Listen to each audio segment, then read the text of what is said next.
Hi.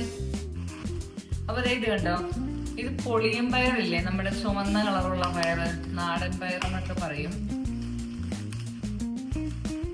ഞാനിത് വാങ്ങാറില്ലായിരുന്നു കേട്ടോ, കാരണം ഇവിടുത്തെ കടയിൽ ചെന്ന് ചോദിക്കുമ്പോഴേ 150 രൂപയാണ് കിലോയ്ക്ക് അവർ പറയുന്നത്. ഞാൻ വാങ്ങാതെ പോരും. 150 രൂപ കൊടുത്തിട്ട് ഇത് പൊളിച്ചെടുക്കുമ്പം പകുതി പോലും കാണത്തില്ലല്ലോ. അപ്പൊ അതുകൊണ്ട് ഞാനത് വാങ്ങാതെ പോരും. 150 രൂപ കൊടുത്ത് വാങ്ങുന്നത് നഷ്ടമല്ലേ. നാടനാണെങ്കിലും നമ്മൾ പൊളിച്ചു കഴിഞ്ഞിട്ട് 2 പേർക്ക് കൂട്ടാനില്ലെങ്കിൽ മോശമല്ലേ. 150 രൂപ കൊടുത്ത് മേടിക്കുന്ന നഷ്ടമാണല്ലോ. അപ്പൊ അതുകൊണ്ട് ഞാൻ ഈ ഇടയ്ക്ക് ലുലു ഹൈപ്പർ മാർക്കറ്റിൽ പോയപ്പോൾ എന്തേ പൊളിയും പയർ കിട്ടി കേട്ടോ. ഇതിന് എത്ര രൂപയാണെന്നറിയാമോ? ലുലു മാളില് 89 രൂപയുള്ളൂ കേട്ടോ. ഇതൊരു 1/2 കിലോ ആണ്. 1/2 കിലോ ഉള്ളതെന്ന് എനിക്ക് തോന്നുന്നത്. നോക്കട്ടെ, എഴുതിയിട്ടുണ്ട്. ഇത് 1/2 കിലോ ഉള്ളൂ. 456 ഗ്രാമേ ഉള്ളൂ കേട്ടോ. 45 രൂപയുള്ളൂ. 45 രൂപയ്ക്ക് ഇതാ ഇത്രയും പയറ് കിട്ടിയിട്ടുണ്ട്. ശരിക്കും ഇത് 2 പേർക്ക് കഴിക്കാനുള്ളതുണ്ട്. ഒരു നേരം കഴിക്കാനുള്ളതേ ഉള്ളൂ കേട്ടോ, അധികം ഒന്നും ഉണ്ടാവൂല.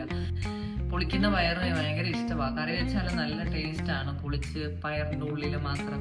ഇത് പൊളിക്കൽ ഒരു പണിയാണ്, എന്നാലും സാരമില്ല, നല്ല ടേസ്റ്റാണ്.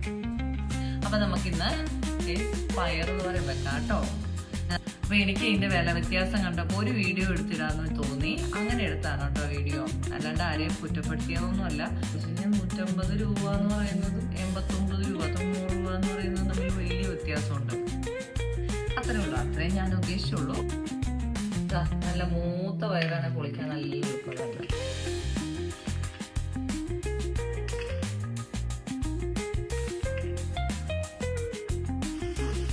നമ്മുടെ പയറ് റെഡി ആയിട്ടുണ്ട്. കുറ്റി അധികം പൊങ്ങത്തില്ലാത്തതുകൊണ്ട് നമുക്ക് ഇഞ്ചി കണ്ടത്തിലൊക്കെ ഇഷ്ടംപോലെ നട്ടുവെച്ച് പിടിപ്പിച്ച്, പണ്ടങ്ങനെ ആയിരുന്നു. ഇഞ്ചി കണ്ടത്തിലൊക്കെ നിറച്ച് വേറെ കൃഷികളൊക്കെ ചെയ്തിട്ടുണ്ടാവും. ഇപ്പോൾ മുറ്റവും പറമ്പൊന്നും ഇല്ലാത്തതുകൊണ്ടാണ് കേട്ടോ. അല്ലെങ്കിൽ ഞാനിപ്പോൾ വലിയൊരു കൃഷിക്കാരിയായാലും എനിക്ക് ഭയങ്കര ഇഷ്ടമാണ് ഇങ്ങനെ പച്ചക്കറികളൊക്കെ വെച്ച് പിടിപ്പിച്ച്. ഇപ്പോൾ ചീര ആയാലും എന്തൊക്കെ ആയാലും നമ്മൾ മുറ്റത്തുനിന്ന് പറിച്ചെടുക്കുന്ന ആ ഒരു ഫീലില്ലേ.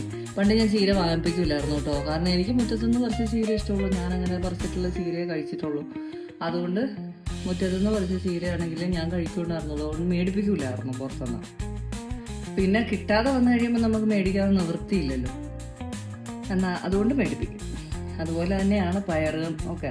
നമുക്ക് അത്യാവശ്യം ഒരു 5 സെൻറ്റ് സ്ഥലം ഉണ്ടെങ്കിൽ അതിനുള്ളിൽ എന്തൊക്കെ പച്ചക്കറി നട്ടുവെക്കാവോ അതൊക്കെ നട്ടുവെച്ചിട്ട് ഫ്രഷായിട്ട് പറിച്ച് കറി വെക്കണം.